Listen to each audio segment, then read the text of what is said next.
मित्रांनो नमस्कार. Stock trading Marathi या यूट्यूब चॅनलमध्ये आपले सहर्ष स्वागत आहे. तर मित्रांनो, आज आपण स्विंग ट्रेडिंग या विषयावर माहिती घेणार आहोत. मित्रांनो, आजच्या व्हिडिओमध्ये आपण स्विंग ट्रेडिंग म्हणजे काय हे पाहणार आहोत. स्विंग ट्रेडिंग आपण सोप्या भाषेत शिकून घेणार आहोत. स्विंग ट्रेडिंग करण्यासाठी काय काय करावे लागते, स्विंग ट्रेडिंगचे फायदे तोटे काय आहेत आणि नवीन लोकांना ते कसे फायदेशीर आहे ते आपण ह्या व्हिडिओमध्ये बघणार आहोत, ज्यामध्ये फक्त फंडामेंटल स्ट्रॉंग शेअर निवडले जातात.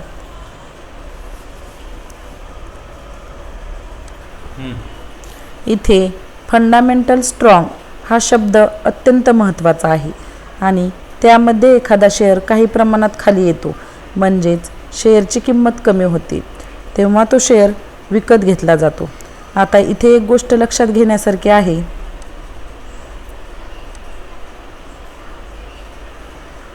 फंडामेंटली स्ट्रॉंग शेअर निवडला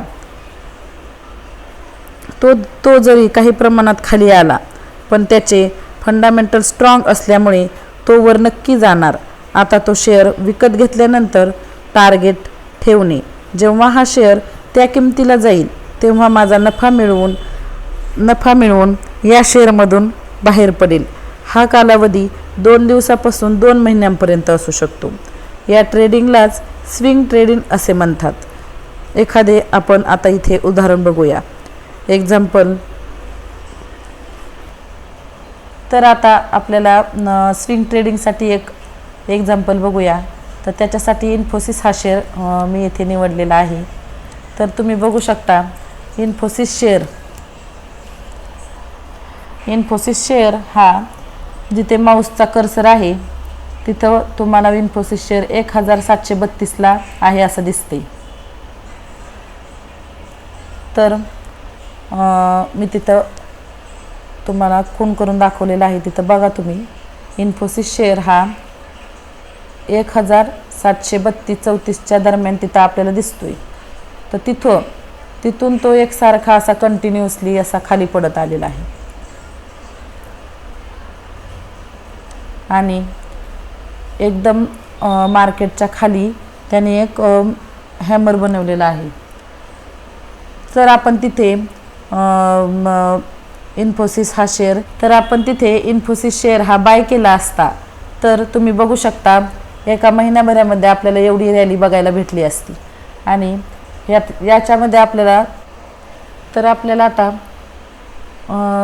30 ते 35% आपल्याला एका महिन्याभरामध्ये आपल्याला ह्या इन्फोसिस शेअरमध्ये स्विंग ट्रेडिंगमधून आपल्याला रिटर्न भेटले. मला वाटतं आता आपण एक उदाहरण पण घेतलेलं आहे आणि त्याच्याविषयी तुम्हाला स्विंग ट्रेडिंग कशा पद्धतीनं करायचं हे चांगले समजले असेल. आता तुमचा प्रश्न असेल, फंडामेंटली स्ट्रॉंग कंपनी निवडायची कशी?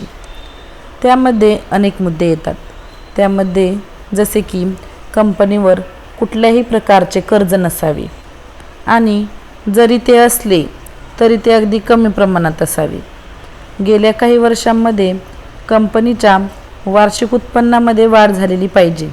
मित्रांनो, तुम्हाला फंडामेंटली स्ट्रॉंग कंपनी कशी निवडायची त्यावरती तुम्हाला जर व्हिडिओ पाहिजे असेल तर मला कमेंटमध्ये सांगा. मित्रांनो, स्विंग ट्रेडिंगमध्ये आपल्याला शेअरचे पूर्ण पैसे देऊन खरेदी करावे लागते. त्यालाच आपण शेअर मार्केटच्या भाषेत डिलिव्हरी असे म्हणतो. स्विंग ट्रेडिंग ही इंट्राडे ट्रेडिंगपेक्षा वेगळी आहे. इंट्राडेमध्ये आपल्याला एकाच दिवशी बाय किंवा सेल हे दोन्ही करावे लागते, ज्यामध्ये आपल्याला मार्केटवरती सतत नजर ठेवावी लागते, नाहीतर थोडी चूक झाली की आपले नुकसान होऊ शकते. पण स्विंग ट्रेडिंगमध्ये आपल्याला ओव्हरनाईट प्रॉफिटचा फायदा घेता येतो. ओव्हरनाईट प्रॉफिट म्हणजे आज शेअर 100 रुपयाला क्लोज झाला आणि उद्या तो 110 रुपयाला ओपन झाला तर आपल्याला तेथे 10 रुपयाचा प्रॉफिट प्रत्येकी शेअरवरती मिळत असतो. आणि जरी शेअर खाली पडला तरी आपण शेअरचे पूर्ण पैसे दिलेले असल्यामुळे आपण तो होल्ड करू शकतो आणि वरती गेल्यावरती विकू शकतो. त्यामुळेच स्विंग ट्रेडिंग ही इंट्राडे ट्रेडिंगपेक्षा सुरक्षित मानली जाते.